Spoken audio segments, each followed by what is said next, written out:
We'll guide you through how to create a Mailchimp signup form. If you find this helpful, consider subscribing and liking the video. First, go to the Mailchimp website and log into your account.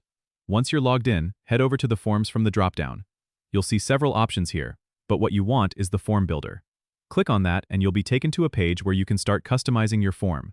You'll see a default form layout with options to add, remove, or rearrange fields. You can add fields like first name, last name, and any custom fields you might need for your audience. To add a field, click the Add a Field button on the right, then choose the type of field you want to add.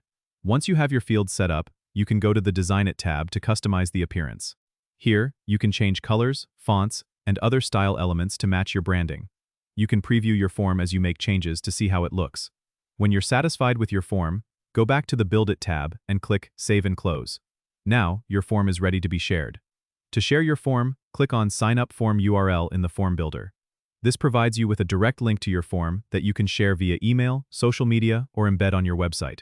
Simply copy the URL and start sharing. Don't forget to subscribe and comment if this helped you out.